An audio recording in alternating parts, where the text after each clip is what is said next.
gonna kick off the intro and we'll just get right into it. Sound good? Cool. Great. All right. Welcome back, everybody, to the Zen Perry Project. Today we have a very special guest, James Durbin. Thanks for being here. Of course. Thank you for having me. Of course. You have a lot of really fun stuff to watch on the internet, and we'll talk about that, of course. But I want to kick it off from the start. Where are you right now? What are you doing? And how's been music for you lately? I know you're just about to release an album, Scream and Steel. Right there. Oh, hey, look at that! And it comes out this week. Yeah, Right? it comes out this Friday. Yeah, Friday, February 16th. So I currently am in I call this the Dungeon Studio at my house here in Watsonville, California, South County, Santa Cruz. And I'll say this about Watsonville. My grandparents moved here in the 50s, and then maybe late 40s, early 50s. They brought one daughter with them, and then they'd have three more. So they raised four daughters here in Watsonville. My opa, German for grandpa, my opa was a local dentist. So he was kind of like working for a different dentist. He had like a chair in his office and in his practice. And then that dentist retired and sold it to my opa. So he had this full dental practice. He was a pilot. He flew out of Watsonville Airport. He was also a carpenter, made just bitchin' Adirondack chairs and all sorts of like little cool things for the family and stuff. And then he also was the like first chair or second chair tuba player for the Watsonville band, like the Watsonville marching band. And he did that for like pretty much the rest of his life. So music through and through. My mom was born and raised here in Watsonville. And in the past 5 years, I've moved my family out here and we bought a house. So I will say this, Watsonville is just crazy. It's so beautiful the last couple days with the weather and everything. We've seen more rainbows over our house and double rainbows in the last week than we have in our life, which is like bizarre, like for real, like no joke. It's just been like, oh my God, the kids are freaking out. I think my wife and Heidi and I are kind of freaking out even more than the kids just because we're on that level. But yeah. Let's see. So yeah, I'm in Wattsville. What you'll learn about me is I have long answers. I can ramble. So, feel free to shut me up at any point. So, I'm in Watsonville. Let's see. I just played the Fallen Officers Ball with my local band, the Lost Boys. Hence the local, which way am I? The local Lost Boys Wall. And our latest is a mayor's proclamation for the Lost Boys and James Durbin Day in Santa Cruz. So that's pretty cool. And thank you, Mayor. And then let's see. I'm gearing up tomorrow. I'm in like 7 or 8 bands. It fluctuates. So this is a big week for 4 different bands. So Lost Boys on Saturday for the Fallen Officers Ball. Tomorrow I am playing the Sphere in Las Vegas with another band that I play with called Tainted Love. We're playing a Salesforce conference opening at the Sphere in the lobby, but it's still the Sphere. Only U2 has played the Sphere so far, so that's pretty cool. And not the lobby. So we're breaking that lobby. You're breaking in the lobby. The lobby cherry, yeah. And let's see then. Also this week I'm wrapping up tracking on Clean Break, which is another record project that I have. I don't know if I have a Clean Break record in here. Do I? I might. Let's see. I might have the vinyl. No, I don't. It's up there, I think. Top. No, I don't know. You can't see it. It's messy in here. Let's see. And then Friday is, of course, the release of my latest heavy metal solo project, Durbin Screaming Steel. So we're doing a in-store performance at Streetlight Records downtown Santa Cruz, as well as a signing and album release party and all that stuff. So Busy week for me, and I also work for Peloton. I do a independent contract with my buddy's production company, and I make levels for their game Lane Break, which I launched on bike about 2.5 years ago, and I've been on tread for the last year. Whoa. Do you have a Peloton? I used to have a bike. I had a bike right here, and it takes up a lot of room. And so then I was like, well, I want to actually like have my guitars in here and like have a shelf and like display my nerddom. And so What do you I make sent levels it for back. them? What do you mean by So that? there's this game for Peloton. It's on bike and it's on tread. And it's called Lane Break. So it's kind of it is, if you imagine kind of like what Guitar Hero, the visuals of Guitar Hero, Tron, Mario Kart Rainbow Road, it's all kind of encapsulates this idea of lane break. And it's different for bike and for tread. So like for bike, you pedal rhythmically inside of like an RPM cadence that matches the BPM of the music. And um and that changes depending on what the songs are and the visuals and everything. And so all of the visuals that you see, I always explain it like a player piano.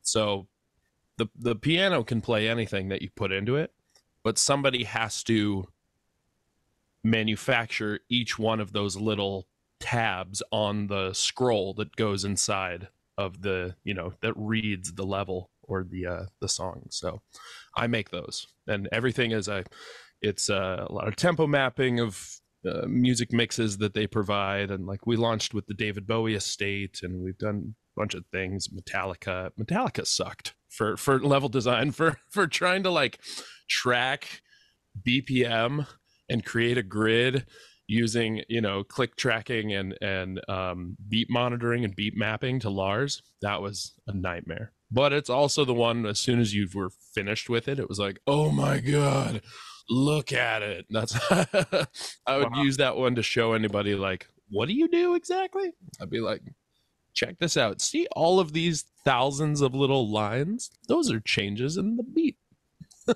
Yeah, because And I, look at I this imagine one they from didn't. Madonna. Look at this one from Madonna. There's 6 beats for a whole 30-minute level. Yeah. Beat Well, yeah, changes. I So imagine that they didn't record to a click track, and then also he's historically known as like the most like sloshy drummer in history. mhm. Also, probably for them, for them it's perfect. But yeah, for trying to like for this do it Peloton level, not for not perfect. games.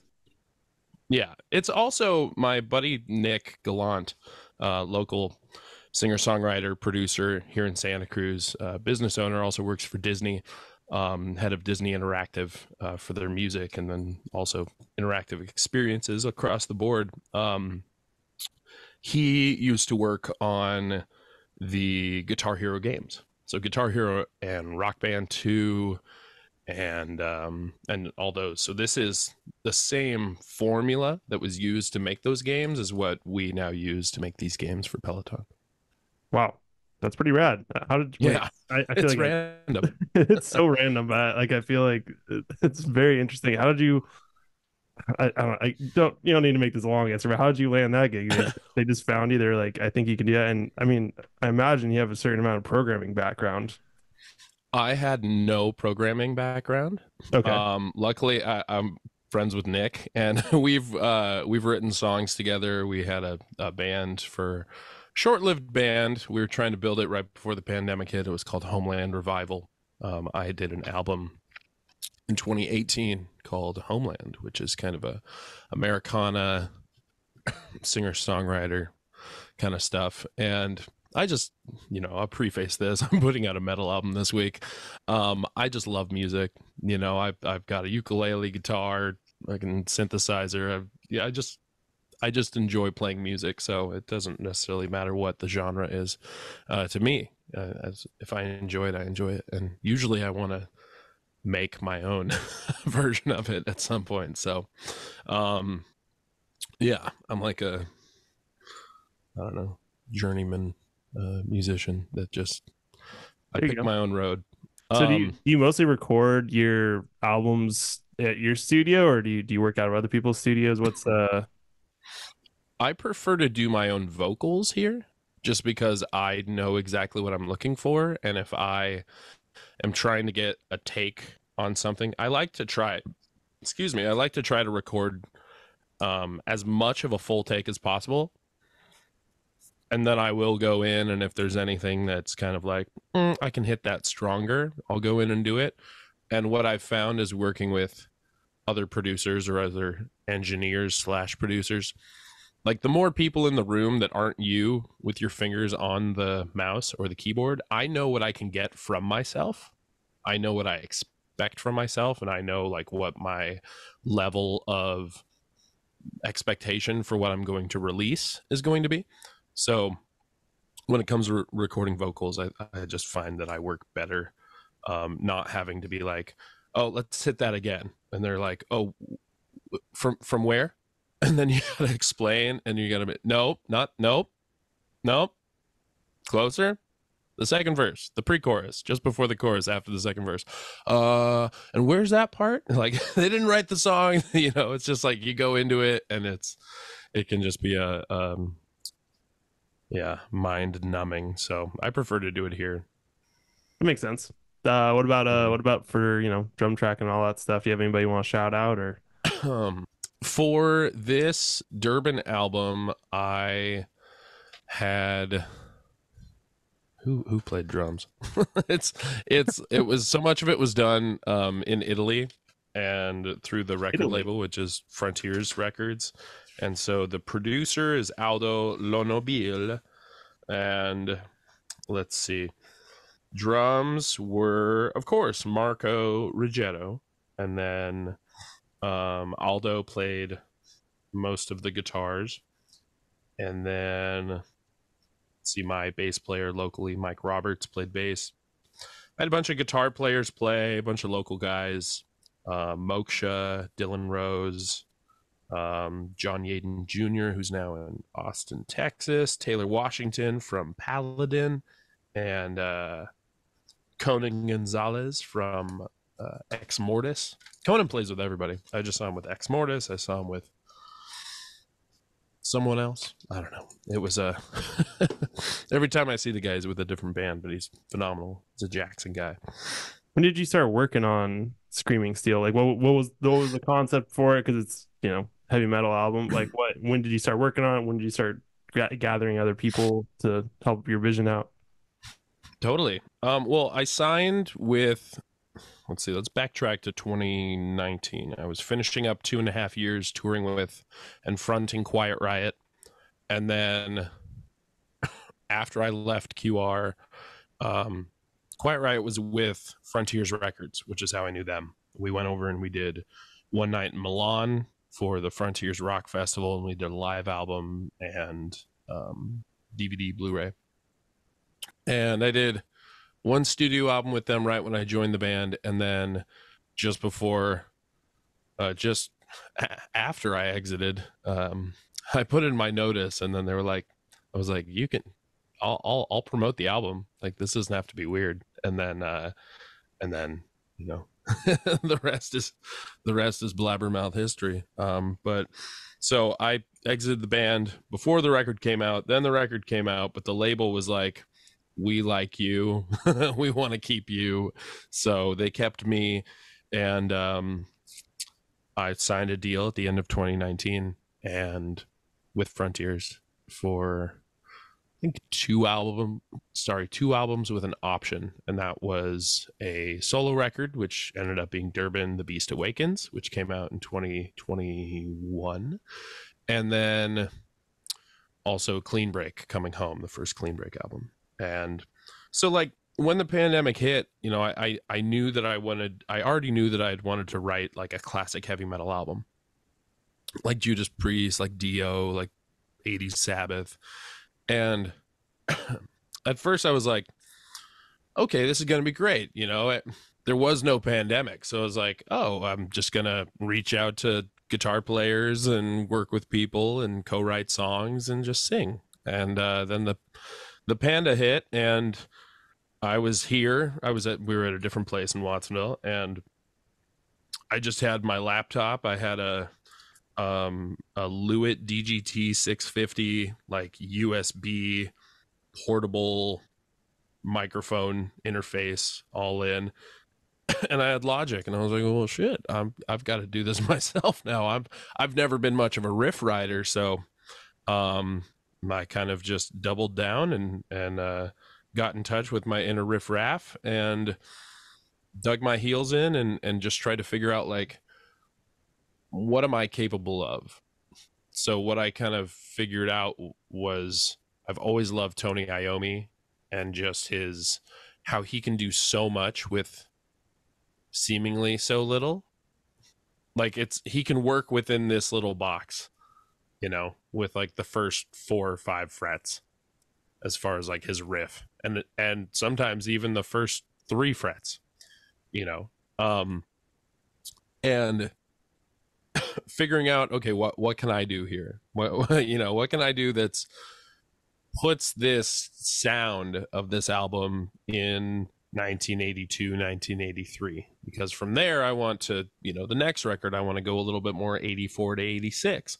So I kind of put it there. Obviously I have modern influences. Obviously my own musical tastes are going to present themselves in there, and just the shit that I've done before too. So I'm very focused on melody. I love melody.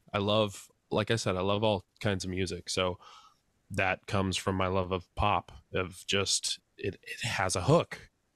Ozzy Osbourne, he's a pop singer. His favorite group is the Beatles. It's all about the hook. For me, like I can't necessarily get down with I don't know, with just forms of music that don't have melody. If it's got melody, I'm sold. I'm all in. I heard some song by Teddy Swims. I was like, oh my God, that melody. My hairs were standing on end. And like, melody is key. So I'm very focused on melody, focused on writing good songs. And the first album, The Beast Awakens, had like a thread running through it of like the storyline sort of thing, kind of a concept album. And which was, again, inspired. The Rainbow Talk was inspired by the kind of what do they call that, fauna and foliage whatever it is of Watsonville, and just kind of like looking around and just seeing this kind of Tolkien-esque sort of place that I live in. And so yeah, with the second record, with Screaming Steel, first album was done so much in, what did we call that? Like remotely. And so drums were recorded. I had Mike Vanderheuvel from Y&T. He lives in San Jose. So he recorded drums at his place. And then Barry Sparks, bass player extraordinaire, he recorded, I think he was in Texas at the time. And then I ended up recording all the guitars at with my buddy Jeremy, aka Ellison, who produced the first album in his studio, which is upstairs at the Starving Musician downtown Santa Cruz, across from Streetlight. So he's got a full studio set up there. And because it was the pandemic, the store was closed for long hours, so we'd have the whole store of Starving. We had whatever amps we wanted to use. We had whatever guitars that were in there that we wanted to use, keyboards, synthesizers, whatever. So it was like, that was a great setup and situation. And it was just fun. With this one, I took a year and a half to write it. Kind of over a year and a half. I think as far as like really doubling down and focusing on the songwriting, probably 5 or 6 months. But there was some songs from the first one that were like, oh, that would be cool to open up the second record. But funnily enough, that song that was originally set to open Screaming Steel, what ended up being Screaming Steel, is actually the closing song called Rebirth. So Rebirth, Tear Them Down, Where They Stand, that's a really old idea that I had in like 2017 that was originally like a kind of a folk Americana song. And and then Beyond the Night is another kind of older idea. But yeah, again, I just love it, and especially when the label is like, you got to deliver. We need this delivered. Then it's like, ah, shit, I gotta hurry. I gotta do the work. I gotta stop writing pop songs. So yeah. Where did your love of music kind of come from? Because I mean, like you said, you're kind of all over the place as far as your influences. But what brought you into loving music so much? Well, my aficionado for music came from a lack of a dad.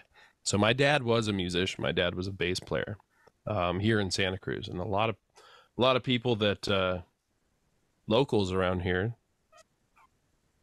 tell me, God, dude, your dad was the fucking, sorry, swearing, but your dad was just the greatest bass player. Oh my God, it was like transformative experience. Some guy was recently was like, my parents snuck me to OT Prices in Santa Cruz, which is where like Pet Pals is on SoCal Avenue, and it was just this old country barn. And my dad, like me, played everything, but he played the way he played with everybody. So he was like full on Jaco Pastorius style, fretless, slapping, just a wild man, just an experience of a bass player. But that, he played with country bands, he played with fusion bands, he played all sorts of crap. But the cool thing, I'm gonna grab it real quick. It's just behind me. Please. I'll turn this up. I'm sorry. What was that? All right, so I was able to find a couple things. I found this album, and if I can grab it without knocking anything down, I found this. So the cool thing about Santa Cruz being such a music town is, and that my dad was here, was I've been able to, and the internet, I've been able to track down these records that my dad played on, which is super rad. So I found Fantasy. He played, here he is, fretless bass, Willie Durbin. Hell yeah. Right there. And then, because it's fretless bass here, they have to say that. Yeah, exactly. And then this one is incredible. Atlantis 2000 AD. The artwork on this is just super bitchin'. That's incredible. Super cool. And then this one, I bought this. I found a single. Both of these were kind of back to back. Let's see, this should say. When I bought this, I didn't know that it was going to have a gatefold, and I was so stoked that it did. So this is 1980. The one, it smells. Oh, it smells horrible. Oh, it's awful. Hold on, one more. No. So I found a single from this, and the single had Steve Marriott from Humble Pie singing on it, but there was no indicator whether that was my dad playing bass. What I could tell just from what I've heard of him, I was like, oh, that's gotta be, it's his slap, it's his shtick, it's everything. And it wasn't until I actually got this. And the difference with both of these records, they're both produced by the same production company, the same small label house, but they spelled my dad's name two different ways. So they spelled it W-I-L-L-Y on this one and W-I-L-L-I-E on the other. So this one, I was only thinking with a Y, and then my 14-year-old son, I was playing him some of his grandpa's music, and he was like, and telling him like, I've only been able to find this one with the Y. He's like, have you looked up with the IE? I was like, oh, what was I even thinking? And that's when I found this one. So super rad. That was definitely my dad getting to play with Steve Marriott, which is mind-blowing to me because Steve was one of my favorite singers when I was finding my my voice and what my voice is capable of. So that's kind of where I found music. Music was all around growing up, and my sisters were in musicals. We went to church locally, and they were in church plays and church choir and stuff. So my oldest sister Deanna, she was we all went to SoCal High, and she was in the musical theater group there, and they needed they were doing the play South Pacific, and they needed a young Cantonese boy to sing in French. When their search concluded, there were no Cantonese children of any Pacific Island comings, and especially none that spoke in French. So they got me, pasty, chunky little me, in a sarong with a bunch of bronzer, and dyed my hair black. It was real. It was cool. And not cancel worthy, not at all. None whatsoever. I suppose that's what you're gonna get in Watsonville, you know? Yeah, exactly. You have to go. Well, San Jose. There's a lot of Filipinos in San Jose. So mabuhay. And so I did that. Sang in French. Sang Dites-moi, and just kind of like started to fall in love with theater and performing and being on stage. There was another one just before that where I didn't have a reoccurring role, and my sister had the lead in Damn Yankees at SoCal High, and that was like my first one where I was like, oh, I like this. It's about baseball. I was in t-ball, so I had my little like cleats and my little white pants on, and I had like a shirt from the show and a little hat, and I was like their little like unofficial annoying go away little brother mascot.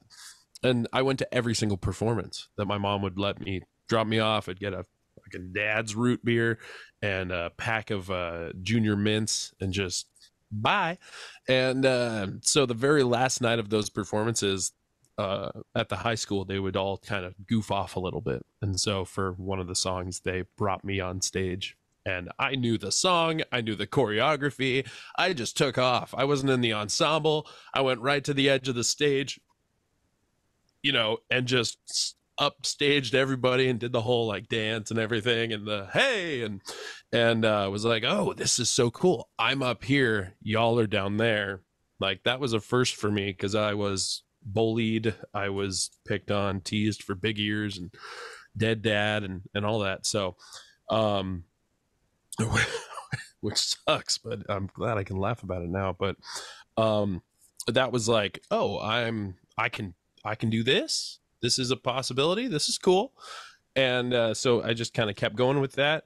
Had bands, had choirs, had, all of it. Did state honor choir. When I ended up at SoCal High, I was in group chorus. I was in men's chorus. I was a coach for I was a vocal coach for the star quarterback of SoCal High's football team.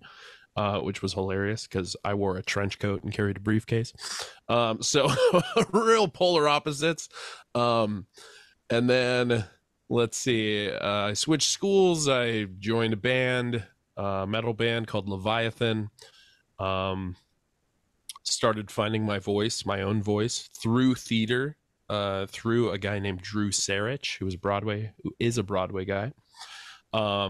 And his performances of Jesus Christ Superstar, where he took the original Ted Neely version, but flipped it on its head and gave it like a Jeff Tate, Queensryche, Iron Maiden sort of a throw with a little bit of Jared Leto. And I was like, oh, this is really cool, because I was an emo kid and a theater kid.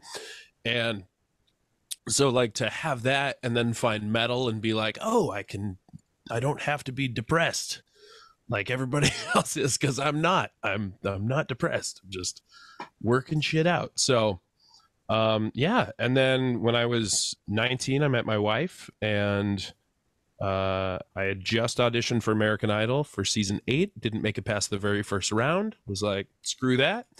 Couple years later, I was 21. And they came back. Simon Cowell had left the show. Steven Tyler was on board. Jennifer Lopez, Randy Jackson. And my wife wrote all these, believe in yourself, power of now, intention, um, reminders, put those around the house, and it started to happen. It started to manifest. And so I went and auditioned for American Idol season 10. Auditions were in 2011 in San Francisco at what is now Oracle Park, which was AT&T Park, where the San Francisco Giants play. There was 17,500 people auditioning, and little me on the field, and I made it through. So kept going and kept going, got it to 4th place, did the national and international tour. We did 46 shows in the States, 1 in Canada, and 2 sold out back-to-back nights at the Araneta Coliseum in the Philippines. I've never said that sentence ever before. And too many times, but it's cool. I say it as like a reminder. That was really cool. You're really lucky. And ever since 2011, what is it now? 13 years since Idol, I've been making music my primary source of income and career. Music is not a career. It's a hobby that if you can trick enough people into letting you live your dream for the rest of your life, you're in it. You're in it for life. So You're definitely the first person we've had who's been on American Idol on the show. Uh, give us what was that experience like? What were the pros and cons of it to you? I mean, pros, I'm here. So There you go. that's the pro. Cons, I would say at the time with the show, my family wasn't allowed to be there. So I think that had they been allowed to be there, and I could have had my wife with me or fiance at the time, and our son, and not have to miss like 9 months of his life, of his young life, because that's just the best. We have a 2.5-year-old now, and it's just was that time, kind of that time that I missed with him, and a little bit with his with our second child also. So we have 3 now. So I'd say that's the biggest one. Also, I wasn't necessarily level-headed enough at the time. Of course, I was 22. I went down to Hollywood Week my second time on an airplane. Went down to Hollywood Week on my 22nd birthday, and the flight attendant gave me 2 ice cold Bud Lights at 23,000 feet. So I was flying, get off the plane, go into Hollywood Week, get on a bus, and head to Pasadena, not Hollywood, for the glitz and glamour of reality television. It was just bizarre. It was like full on Dorothy from Kansas to Oz. And it was just such a wild ride. Such a hell of an excursion. So, I mean, if I did it because I had nothing to lose. I had absolutely nothing to lose. I had just gotten laid off. When I went to do my audition, I got laid off the day before. I had put in the request to have the day off to go audition. I was delivering pizzas at Domino's Pizza next to Trader Joe's on Clare Street in Capitola. And I couldn't, they thought I was joking. They're like, American Idol? What? No. Like, that's stupid. Why would you dream big? Get back in your car and deliver these pizzas. So I didn't know you could get laid off from Domino's. That's impressive. well, here's the thing. So I put in the request for the day off, and I was planning on, just saying I shit the bed, I can't come in, or something, And the day before the auditions, I was working.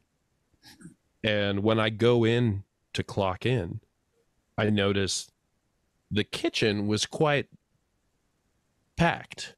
There's a lot of people in there that weren't working that day or weren't working that shift. And then the owners came in, Jim and Mary, and they proceeded to tell us, thanks for working so hard. we're bankrupt. And we just filed for bankruptcy. We're being audited.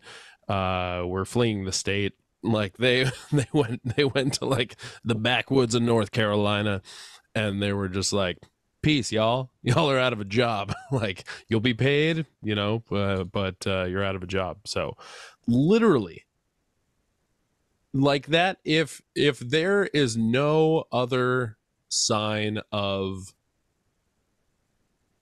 a higher power, of pouring your intentions, pouring all of your positive energy and directing it towards, manifestation into that thing that you want.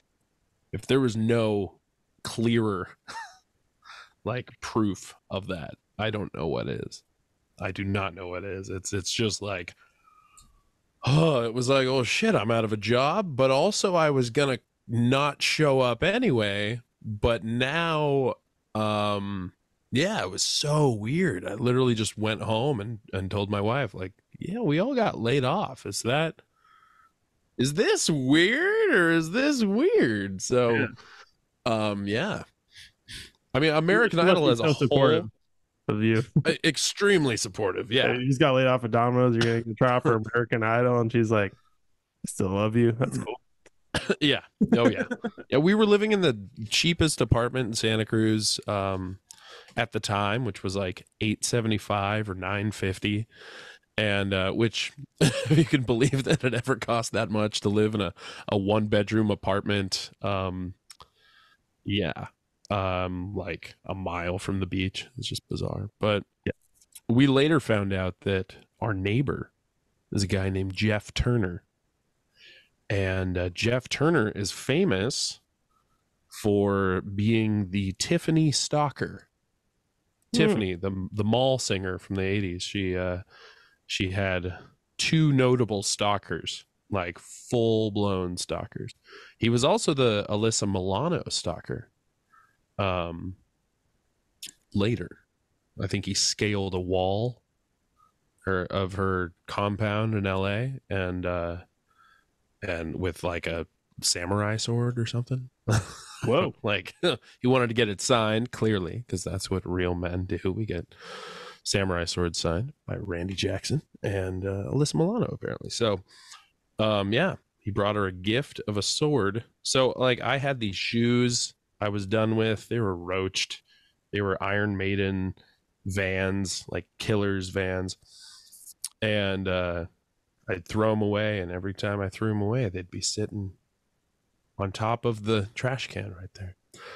And I was like, all right, I'm gonna have to dispose of these offsite. And so yeah, I wasn't the only fame wreaking havoc in that apartment complex. Yeah. Oh, well, a little shout out to him. Santa Cruz has some weird people. Yes. General. Yes. Santa Cruz is very, very poet strange. killer, all that. I mean, yeah, the freaking yeah. Anyway, we can go on. That's a whole it's other, a deep rabbit hole. Yeah, Cruz, it is. I love Santa Cruz to death, so no offense to it, but that's Same. pretty rad. So then you got on American Idol. I'm sure you've said this story a million times, but I mean that was a game changer for you. And you naturally where did you? So at some point you said you're just gonna do music. Was it probably just around the time that you just went for American Idol, and then you're like, I want to make this my life? Yeah, I mean, fortunately, American Idol afforded me that opportunity to make that choice, but that choice also can be a blind choice and a foolish choice at times, because being your own boss and your own employee, where you're occasionally shitty at both, is Great way to put it. yeah, and then also like having a wife and kids, and yeah, we rented up until like a little more than maybe 3 years ago. We finally bought a house. We finally were just like, why did we just waste all that money for 10 years and pay everybody else's mortgage? So we moved like every year on the year, all these different, like, we just would get sick of a neighborhood and move. And it was very weird. We went to LA for a minute. We went to Nashville for a year. We came back. Like, it was so weird. Like, even when we did those things, it's like there was always something bringing us back to Santa Cruz that was beneficial. When we moved to LA, we were like, oh, we're just going to LA, had all these meetings lined up. And then, you know, meetings don't really mean shit. So it was like, oh, do we do this? We literally moved all of our stuff, put it in storage. We're staying in a hotel. And then we were looking at places and looking for different opportunities and stuff down there. And it was like, oh, why did we do that? And then someone calls from Santa Cruz and is like, hey, we want to hire you to act in this children's TV series pilot, and we're going to pay a bunch of money. And but you're in LA. And we're like, well, we're coming back. So we came back and did that. And then that, you know, like all pilots, like most pilots, 99% of pilots didn't do anything. It was very weird. It was very, very weird, but it was. Yeah, it to was get fun. called to do acting work when you're in LA from a different city is also Yeah. wild. Yeah. To get called away from LA back to Santa Cruz where you just left. Yeah. And then you're like, oh shit. Well, Santa Cruz is not really known for. We can't bring all of our stuff that's in a storage unit back today, but we can come back today. So we went back to Santa Cruz with all of our shit in a storage unit in LA, in like Burbank or Glendale. And yeah, then I had to go make a trek back. And we lived in Nashville for a year. Yeah, just all over the place. But yeah, I mean, American Idol is, what was the question? American Idol has afforded me the opportunity to like still be a musician if I want to. But like these days, you know, that hasn't always had the same, it hasn't always looked the same because I haven't known always what my intentions were. I haven't known like, what is it that I actually want out of doing this and trying to do this and enjoy doing it. And so like in 2016, just chronologically, everything was just weird. So American Idol happened. We did the tour. That was over late 2011. I put out my first album, Memories of a Beautiful Disaster, toured on that from like 2011 to 2013, went back in the studio in Nashville, wrote a whole album. That album got scrapped by the label at the time, Wind Up Records. They wanted to, after my first album that was like active rock and pop and radio, mainstream, that sold like 28,000 copies in its first week. Like, wow, crazy, you know. For the time it was great, just before streaming affected everything. And like that was like legit like physical copies. And from there then they were like, oh well, there's been a change in the climate and we want you to make a pop album. So I was like, oh well, I gotta make as much money out of this as I can. So I went the full Macho Man Randy Savage mode. Yeah, and I called up President Jack Tunney. Yeah, and I told him I'm gonna need a songwriting advance. So I got as much money as I could out of that label to do the pop album to please them, but was like, this shit's not going to recoup, so just give me all you got. So did that, made the album. It was all right. And what's funny enough, like it was all right for me, but as far as streaming goes, the lead single off of my album Celebrate, called Parachute, is my highest streamed song, bar none, like across the board. It's got like 2+ million streams versus everything else is like under 100. So, or like 400,000. And which is just, I don't know, it's weird to me, and comical, because that's the one that like has like the, you know, the stigma to me where I'm like, oh, it's a little too much. But I mean, I think you achieved what they were trying to get you to do, you know? Oh yeah, for sure. There's I mean, yeah, they've probably made, $60 back or something, probably. The streams tally 2 million streams over 10 years. They've probably made a little bit back, but not that I'll ever see it, but that's okay. I saw quite enough from them. So Then I went independent. They were going to shelf me. Fortunately, my attorney at the time was able to get me out of my contract, and I went full blown independent. I did a Christmas EP of all what's that? Public domain songs. That was cool. And then did an album called Riot on Sunset, which was kind of like my first foray into writing, you know, being in charge of the writing and like putting out songs that were 100% me. So that was cool. We did it all in house, recorded it locally at Rocker Studios with Rick Vieira, and and then went and toured that. Right as I was touring that, we did one leg of a tour for like 2.5 weeks.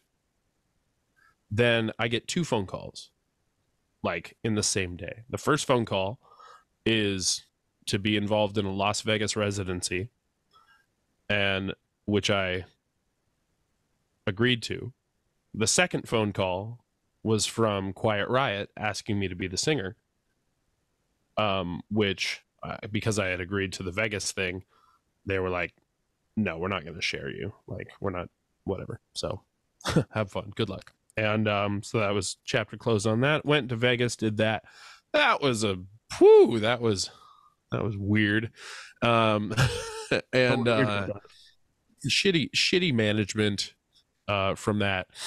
And just like, you get down there and it's just like, oh, this is like a TV show pilot of these. It was at the Plaza, which is like old Hollywood at the end of Fremont Street, like not the fun end, like the far end. And yeah, it was just, those were wild times. So, but during that, on opening night, guess who was there? The guitar player from Quiet Riot, Alex Grassi. And so then Alex and I became close. We started writing songs together. We started pitching songs to movies and shows. We ended up recording an EP. And as we were working together, it kind of ended up being my audition, I guess, for Quiet Riot, because the singer that they had gone with when they couldn't get me wasn't working out. Wait, and so he showed up to your Las Vegas residency after they had already contacted you to join. Yeah, they had already picked somebody else who they were working with, and then so then Alex and I started. How did they find friends? Through American Idol, being the token metal guy on American Idol, and singing with Judas Priest and all that. And then also because Alex, the guitar player, his ex-wife and really good friend, Sabrina, was one of my attorneys post Idol up until I went independent. Because when I went independent, I was like, I don't need to be spending 25, probably 45% of my income of, having to pay everybody out for business manager, publicist, manager, booking agent, attorney fees, everything.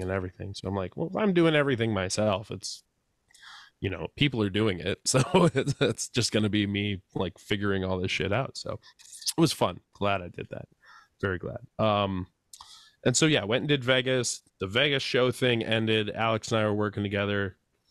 Then it kind of ended up being my switch into Quiet Riot, and did QR. Most of our shows were on the East Coast. Made a choice to move from Santa Cruz to Nashville. We lived there for a year and like a year and a month.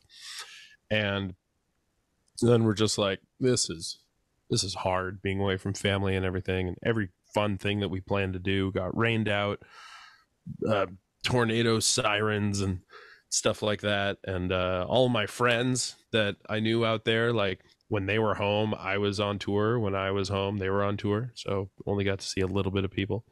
And it just wasn't working. But a lot of good happened. I wrote and recorded and released, did full independent production of Homeland, which now, like then I was like super, super stoked on it. I did this. Now I listened to it and I was like, these are demos, but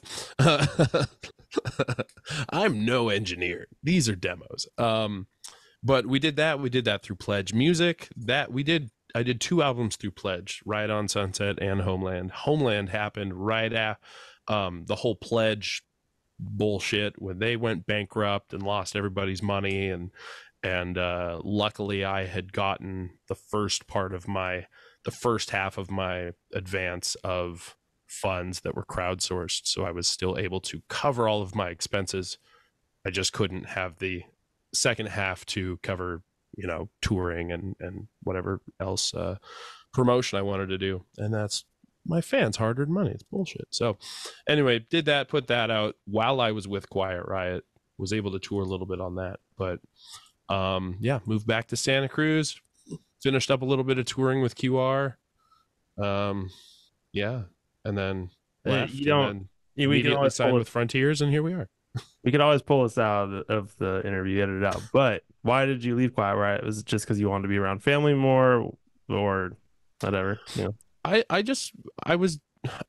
told myself, and I've said this before, this has been public knowledge for a couple years, I wanted to do it as long as I was having fun, and I just didn't think that I would stop having the necessary amount of fun to continue to doing it as soon as I did. There was also other circumstances. There was a lot of uncertainty. The drummer, the late Frankie Benali, he was sick with cancer, and so there was a lot of like cancerous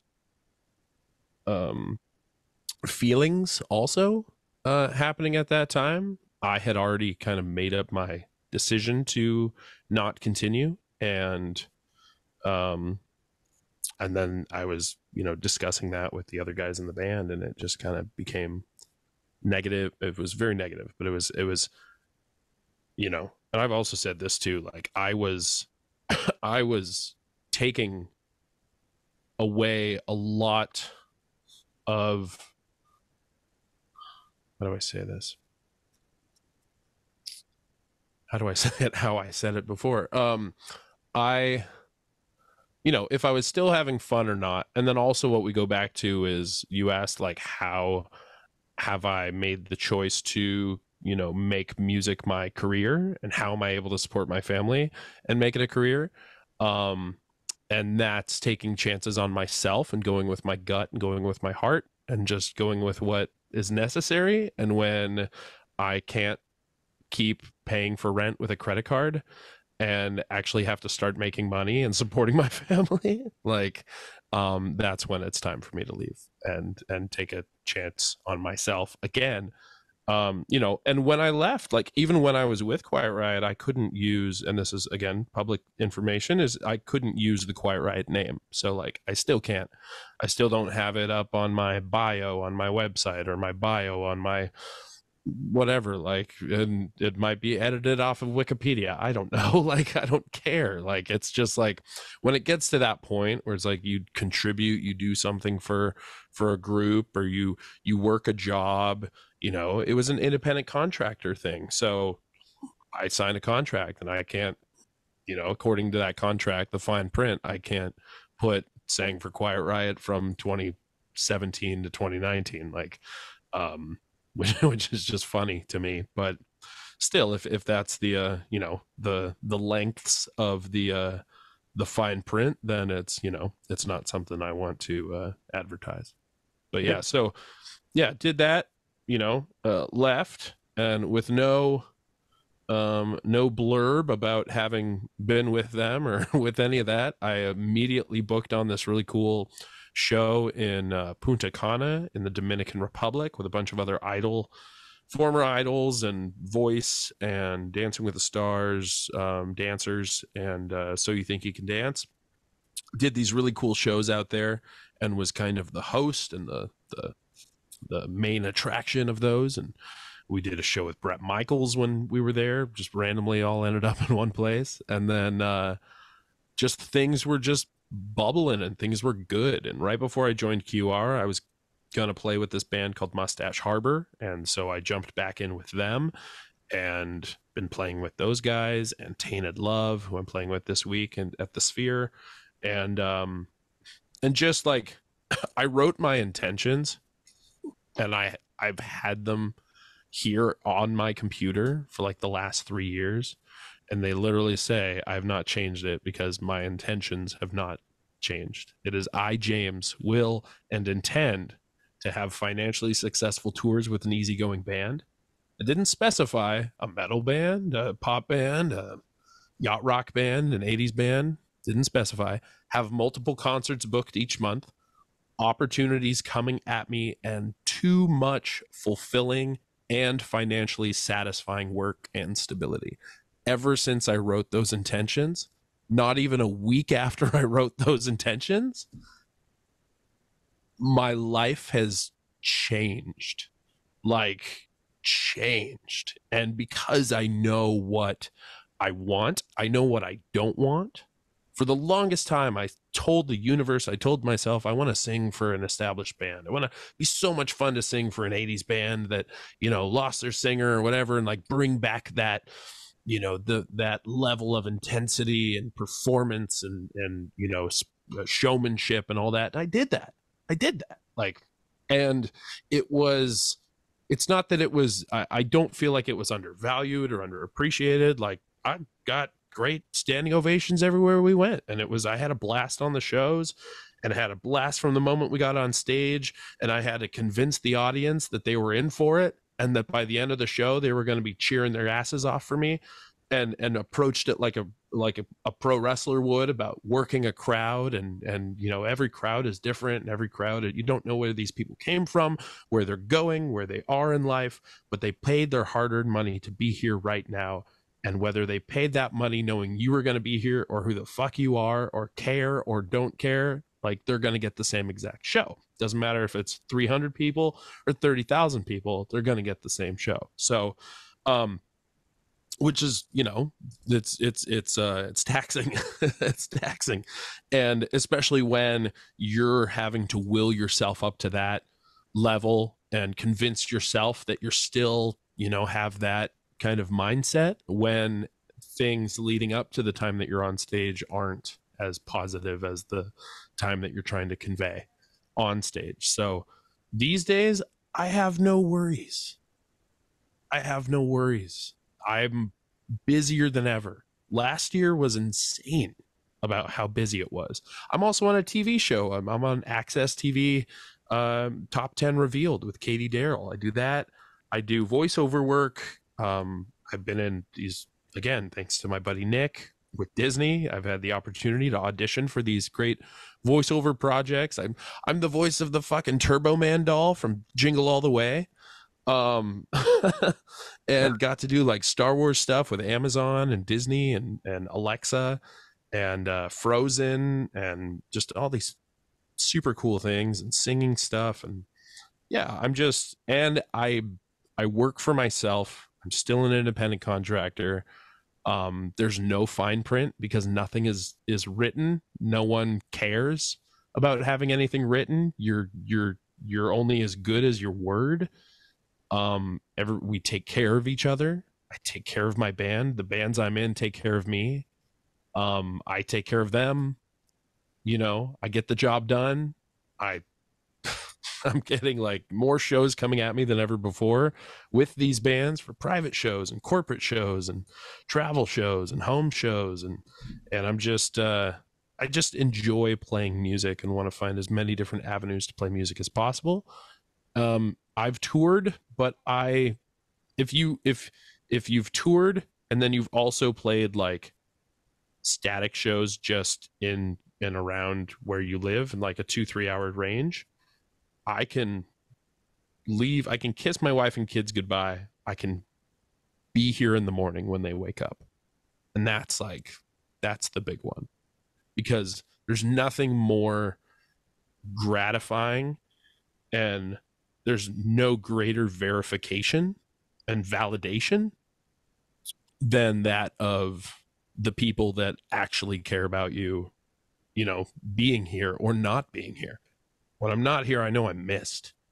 And like knowing that is like, it's very difficult for me to like fathom going on tour and put myself back in the headspace of like going and being gone 4 days for one QR show. It's like, I can be gone for 10 hours, and still be just as, if not more, financially successful on that than being gone for 4 days. And I can do that 3 or 4 times in one weekend and still come home and own a house and not have any outstanding debts and not be paying rent with a credit card and know what my intentions are and just live and be happy. I've lost enough hair.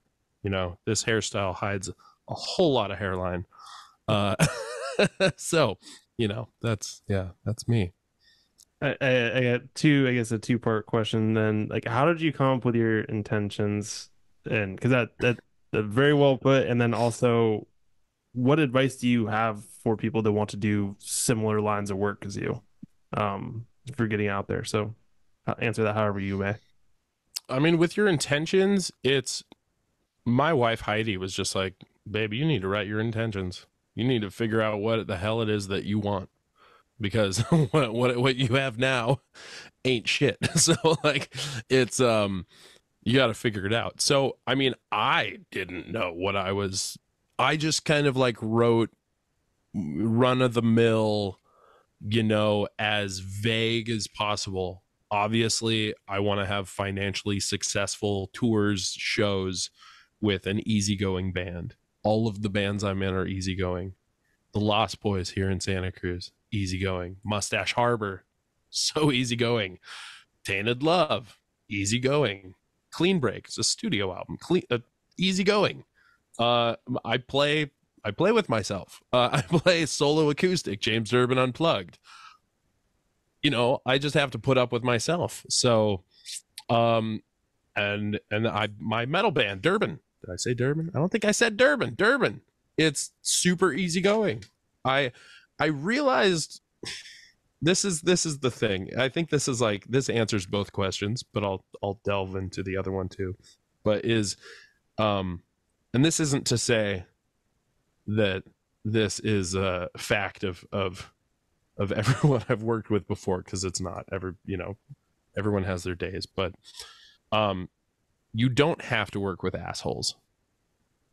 You don't have to. At the end of the day, what you do is your own fucking choice. So if you want to enjoy what you do and enjoy who you're doing it with, if there's a way you can, these days you can do anything remotely aside from salting French fries. You can salt your own fucking French fries remotely. It's hard to get them to people, but you can do it if that's what makes you happy.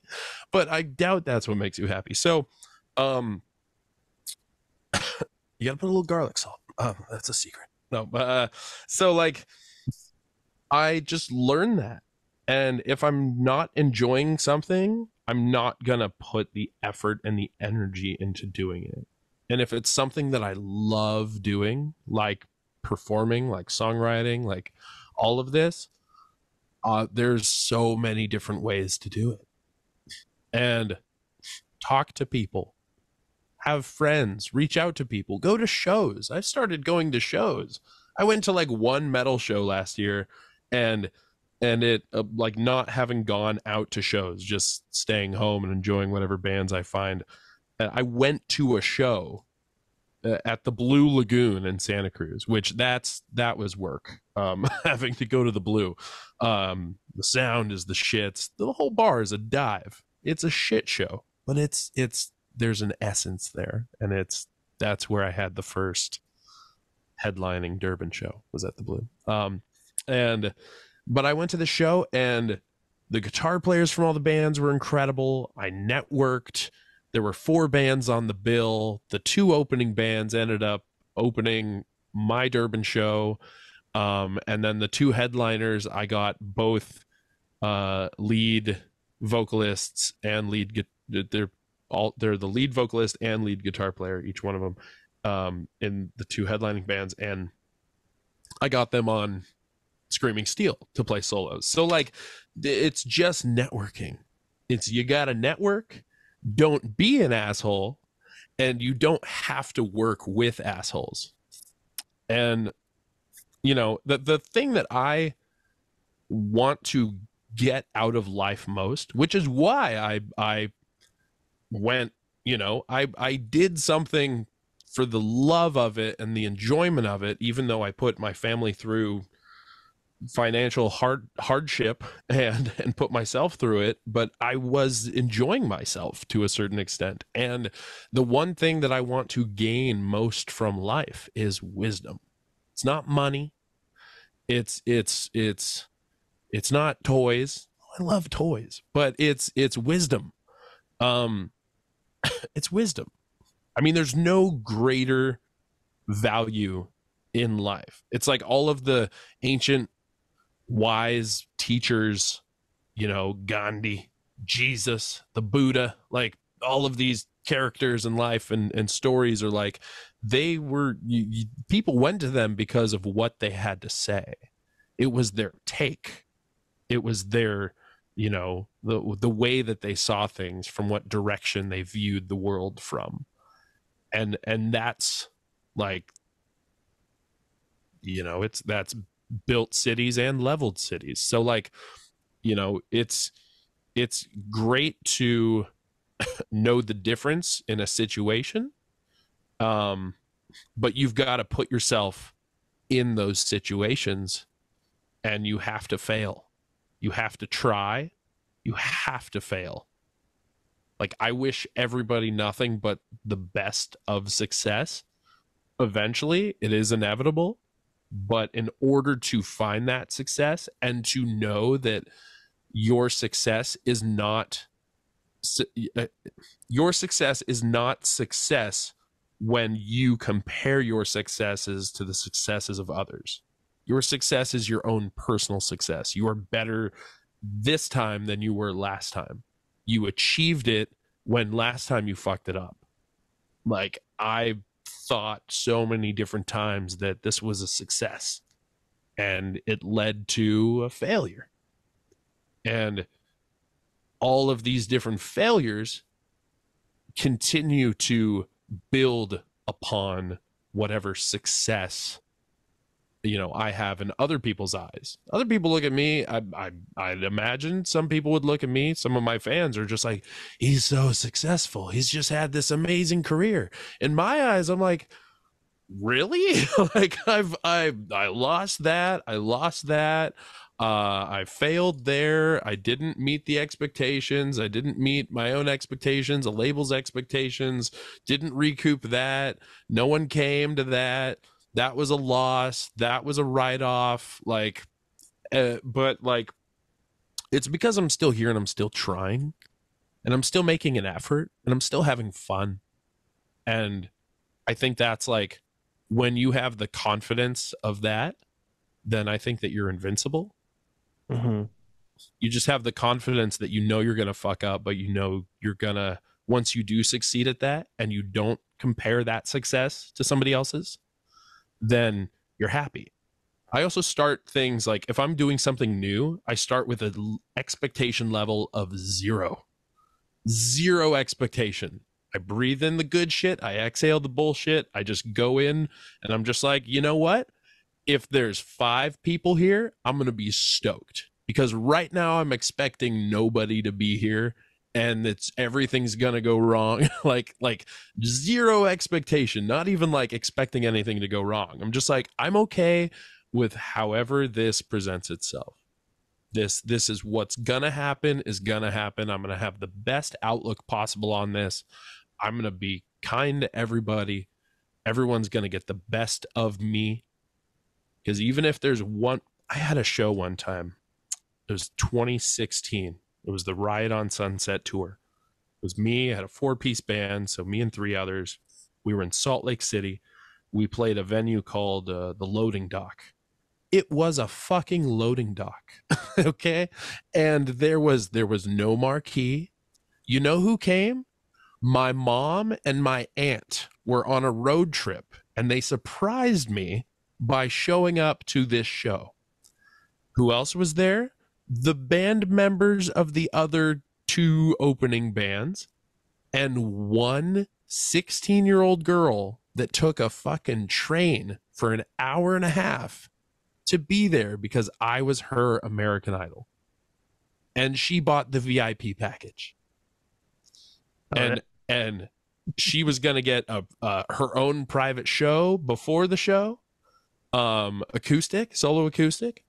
She got that. I gave her one of everything of all the merch that we had. The whole band signed it. She got a picture with my mom, you know, and like it was still a great show. Even before then, the fucking second show of the tour, I bought a van. I put $2,000 into the van, fixed it up. We drove it from Santa Cruz to fucking Portland, Oregon. We played in Portland. We stayed in Beaverton, and then we drove and we made it right across the border into Washington, and like Olympia, Washington, or whatever's right there on the border. The fucking van died in a heap of smoke. Dunzo, like $5,000 out, like out the window into a ravine in a dumpster fire. Like, and we had a show that night in Seattle at El Corazon, and we had to go to Enterprise. We had to first call a tow truck, then we had to go to Enterprise, see if we can get a minivan. Can we all squeeze in a minivan with all of our gear and everything? Luckily, we didn't have a bass cab. We convinced our bass player to go Sans Amp. No one else cares. Why should you? That should be their slogan. So we did that. Not everything would fit, so we had to go back to Enterprise. They wouldn't rent us a van without having to, like a utility van or like a 15 passenger. Without having to then return it there. But our tour ended in Santa Cruz with a really tight schedule, and for a show with a different band on the beach at the Crow's Nest.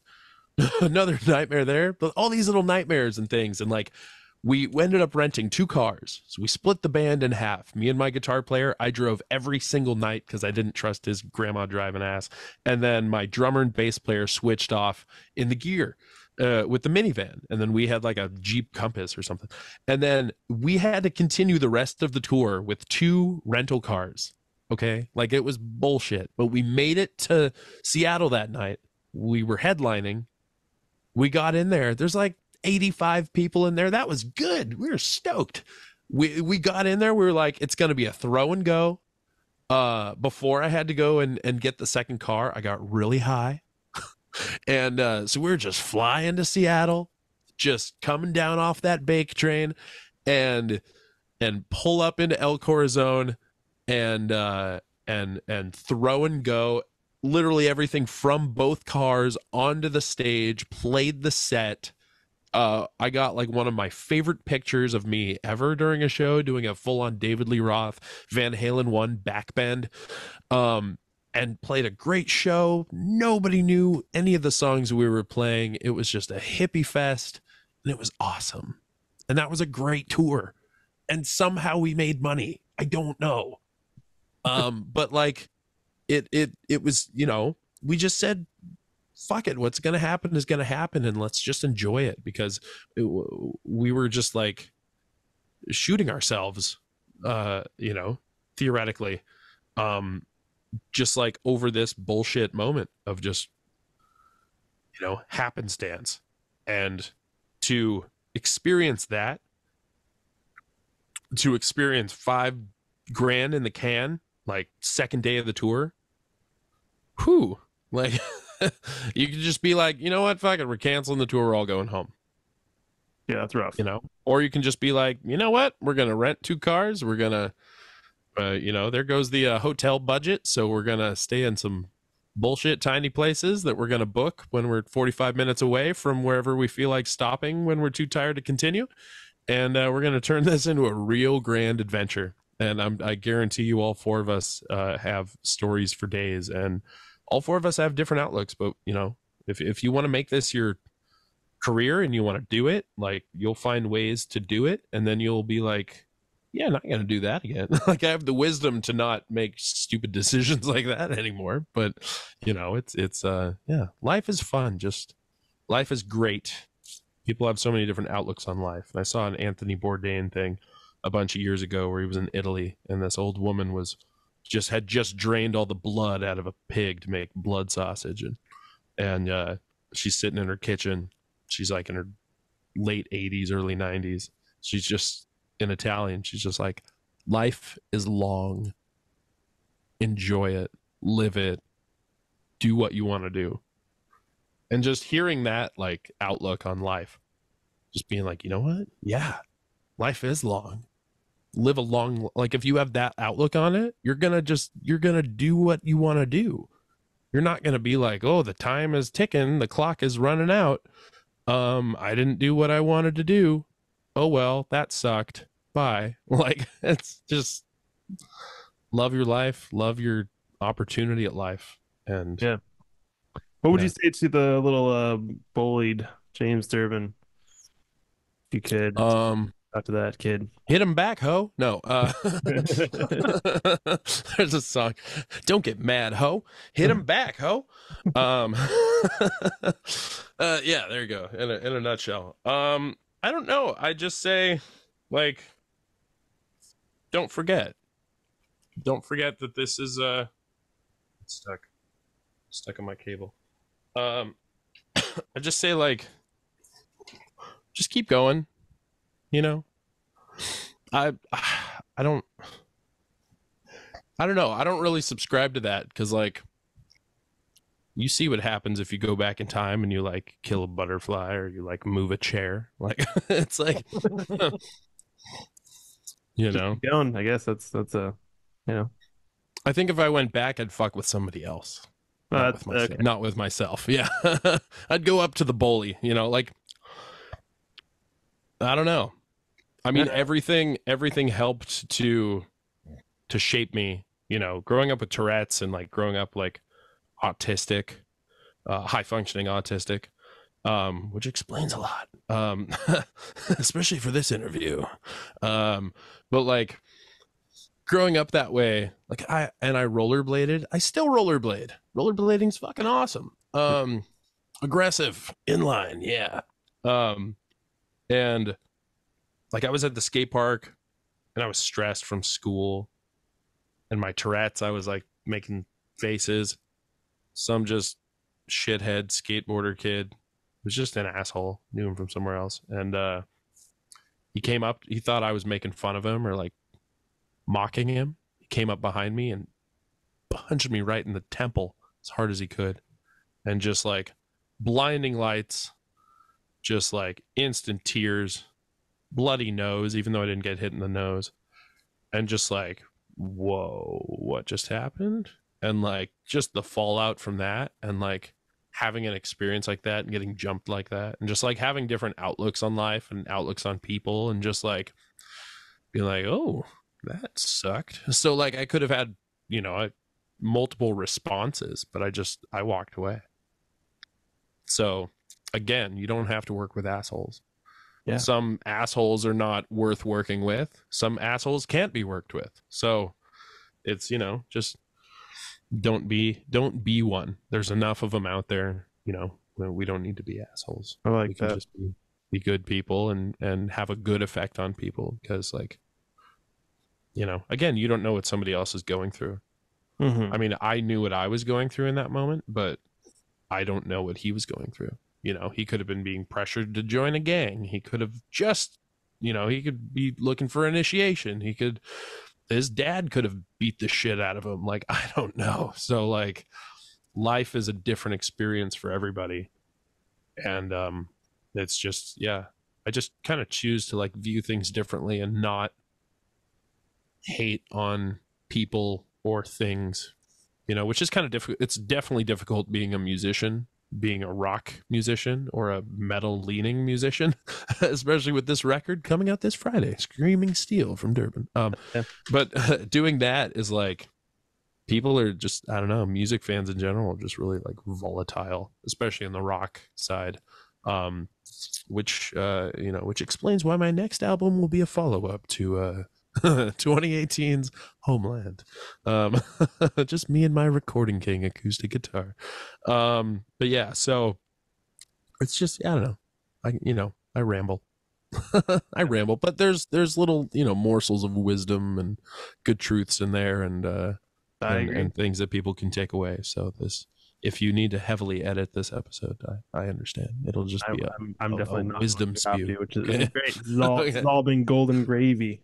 Okay. I have a question I ask everybody, and yeah, you have definitely touched on this already, but big thing is like imposter syndrome, and that's a question Mm. that, how do you deal with it in your own way? What is a way that you kind of, when you start comparing yourself to somebody else or to somebody else's success, what gets you through that? Oh man, I am not those people. Gotcha. I am not those people. I do not have the circumstances those people have had. And also I have to remember is like there's 12 notes. If it's music we're talking about, there's 12 notes. That's it. So someone has likely done what I've done, and someone has likely done what I'm about to do. Is that going to deter me from wanting to find it myself or not? You know, it's like it's different with art. Is like you can paint. You know, if you're given a 4 by 4 inch square and told to paint, everybody can paint something different. Your stroke can be different. Your stipples could be different. Your color combinations, your hues, and everything like that. Color combination has never been used before, but with music, we're all using the same 12 tools. Hmm. But it's like they say, like with the blues, no two people play the blues the same, and it can be, what is it? They say 4 chords in the truth. I mean, I've heard blues with 2 chords. You know, I've heard blues with 1 chord. Just play over an E. Like that's it. Doesn't like it's as far as with music as it just comes from how you feel. And I've done so many different things, and I will continue to do so many different things. And I've gotten to the point where I don't care what people think, like negatively. I obviously love positive validation, and to see, to know that somebody enjoyed something that you did, that's like, oh, cool. Did you buy it? Like, um, it's, of course, I'm trying to I still make stuff for that I want people to consume. I still make stuff that I want people to find a piece of themselves in it. With the metal album is like I've done so much big differences here with, like, I mean, obviously huge differences here with these 2 albums. But these 2 albums are 100% authentically me on completely different ends of the spectrum. And this is still me every day, authentically. I wrote all these songs, 100% me. I wrote all these songs, 100% me. There are different styles of music. This is all mainly acoustic instruments. It's very acoustic guitar driven, and this is very classic, traditional 80s heavy metal. But like, if I played Screaming Steel, some of the songs from Screaming Steel on an acoustic, I mean, Where They Stand is track number 3 on Screaming Steel. That was originally a song that I wrote for Homeland, but played with electrics, given a riff, intro, and outro. It is now a banging heavy metal song. Super thumping, driving, Harry Potter inspired heavy metal song. So like I could easily play it on acoustic, slow it down a little, give it a swing, and put it on the next Homeland album. So like, I don't know. You just gotta not worry so much about the negative aspects. Like, if you're so worried about the negative things that people are gonna say that it stops you from doing it, like, remember, everybody, like, not everything is for me. That's what I know. Not everything out there is for me. It's not all made for me to like and enjoy. So therefore, whatever I make isn't going to please everybody. It might please one person, you know? And vice versa. Like my Celebrate album, I've come to terms with it doesn't please me at this point in my life. but I know that that got others, fans of mine, through some real tough shit in their lives. There's a lot, like, and to know that, that's like a really sobering, like, truth to know that something that you don't necessarily attach your best work, that you don't attach in your list of your best work, might have saved somebody's life. Yeah. Or convince them that it did. So it's that's just mind blowing to me. You know, I'm just making music that I enjoy, and or that a label enjoys. But I mean, there's parts of it that I enjoy, and obviously writing the songs. I wrote those songs, co-wrote them on Celebrate. So there was a lot of, you know, it was in the moment. And definitely had a lot of fun with it. But like, it's just enjoy your ride, you know. It's like wasn't Roller Coaster Tycoon. Like, you just build roller coasters and like ride them and like collect money. Like, it's a game, you know. It's all about how you play it. There's no wrong or right way to play it. It's other people have different circumstances or have different, you know, tools at their disposal, or use they body. And I don't have much of a body to use, so I just got to use my voice and just be genuine. Whatever you do, just be genuine. And Love that. yeah, that imposter syndrome, it's always going to be there. It is. Like, I could be just riddled with stress and anxiety, you know, but what good does it do? I've already lost enough hair. Like, I want more hair. So like, I know like positive thinking isn't going to grow hair, but it's not going to lose hair, and that's okay. You know, that's totally fine. It's all good. Like, life is good. Enjoy it.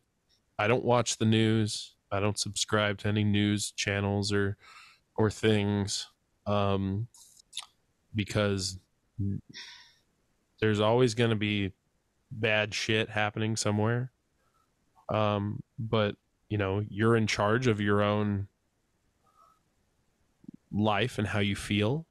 And you know, the tax might go up, the gas might get more expensive, but you still drive the same car. So like, drive safely and like, enjoy your music and your podcasts, roll the windows down, breathe the fresh air, smell the flowers. I always smell the flowers. Go into the grocery store, smell the fucking flowers. Just do it. Like, who cares? Touch the broccoli. Like, broccoli's cool. Look at it. Look closely. Like, It is go cool. in the produce section and look at things. Look at things like you've never seen them before. And then tell me that like, we don't live on an alien planet and we aren't just its, you know, fucking inhabitants. Like, it's when you learn to enjoy life, or when you've taken enough acid. No. When you when you've made enough like questionable decisions in your youth, you know, it really opens up your eyes to what's important. And you know, if it's important to you, intend it. And you know, you intend it enough and you put enough good energy towards that and work towards it, you know, it will manifest. Just be open to the way that it does, and be open for it to manifest, because it will. Love that. Well, thank you so much. 90 That's a minutes of pleasure. verbal diarrhea. And a lot of, we got Michael right over here. Yeah. Hey, roll out, you know, let everybody know, let all your fans know what you got going on in the next few months that they need to get from you, and your oh yeah, what you're playing, where you're playing.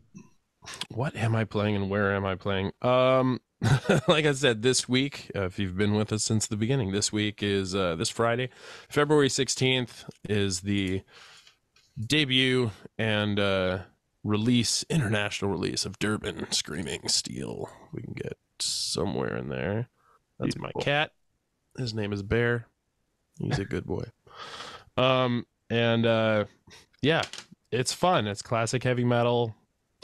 1984 to 1986 kind of vibes. Judas Priest, Defenders of the Faith, Dio, Last in Line, 80s Sabbath sort of vibes, with modern flair and modern production. High vocals, some screams, some not like that, but just like melodic, very melodic. And yeah, my name is James Durbin. I'm on Instagram at James Durbin Official.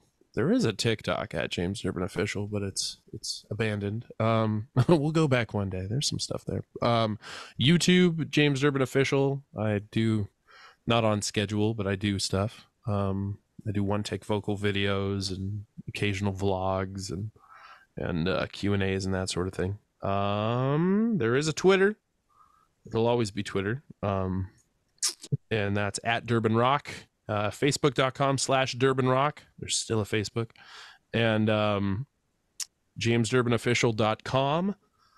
And yeah, all the things and all the places. I mainly these days stick around Santa Cruz, California, or the Greater Bay Area, San Francisco, and kind of those surrounding areas, with bands like Mustache Harbor, Tainted Love, Metal Street Boys, The Lost Boys, James Durbin Unplugged, Durbin. Yeah. Working on the next Clean Break album right now also. So and yeah, there will definitely be another Homeland album if that's what you're into. I tend to do this thing where I right before I release an album, I'll like get my hair cut or like change my hair color and completely like look different than I did for like the promotional materials for the album, and then I'll like start working on something completely different. And I wrote a song about it, a pop song actually called Lights Out, and it's very funny. Yeah, just to completely throw the whole thing for a loop. It's like, all right, that chapter's done now for a completely different book. That's pretty cool. That's a good idea. Yeah. It's fun way to challenge yourself and a fun way to make things not monotonous. I mean, if you have the if enough people are watching, but if you don't really care, but I don't care because I do care, and because I care about me and my own mental health and enjoying music, and I know that I have fans all over the world that like different things that I do. I'm a singer and a artist, and that's the way that I categorize myself if I had to, is no genre. I am genre fluid, and I like it that way. I am a 100% man, genre fluid. Yeah. Got that. That's sick. Well, we saw you play with Quiet Riot in July 2017 at the Beach Boardwalk. Oh, was it the early show or the late show? What? Yeah. I think it was both. Did we see both? I think we were fairly drunk and just like laying on the beach. Yeah. It was pretty great. Dude, one of my producer buddies, Father Rick, he was so drunk that he actually got kicked off of the public beach for like, he got up, and he's like a big roly-poly guy. He's like as big as my desk, and he's like if you took Zach Wilde and went like, just all sides. But yeah, he got kicked off the public beach for falling. He got up in the sand, and his peg feet couldn't keep him up. But yeah, that was a super fun show. Those are weird to do like two in a row.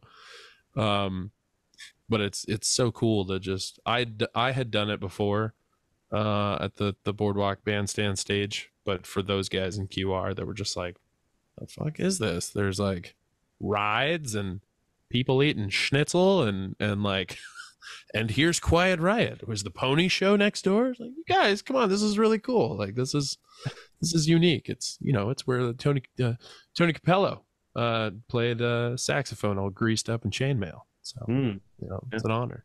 It's truly an honor. It's truly an honor. I am far less greased. I don't have a ponytail and no saxophone at the time, but I do now. I have a saxophone right here. I had my world saxophone debut I had my world saxophone debut on international waters on the Chris Jericho Rock and Wrestling Rager at Sea, playing Brown Sugar from the Rolling Stones with Fozzy on the ship's deck. Yeah, it sucked, but it was because I don't play saxophone, but I did play it. Notes came out. I'm just not sure which ones there were. But I was also dressed up as the Macho Man Randy Savage, next to Chris Jericho dressed up as David Bowie. But he looked more like Ronald McDonald, and I looked like the Macho Man Randy Savage. Either way, it was someone was losing their shit. But yeah, like I said, just be open to life and where it takes you, and love it. Enjoy yourself. Love that. Don't be an asshole, and you don't have to work with assholes. What a lovely way to end this. Hey, thank you so much for all your time, James. Likewise. Yeah, we got Michael back here. He's been stalking us from over on the corner. Nice. And yeah, hope to see you around these parts, or when we go back over to Santa Cruz for a little bit. Hopefully, catch you around there.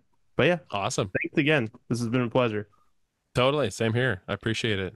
Yeah. We occasionally will go to New York for like a Tainted Love corporate or something. We did this crazy one last year where we were on like a golf club resort, and it was someone's 50th birthday party, and they turned this entire like golf clubhouse from like beautiful into making it look like the frat house from Animal House.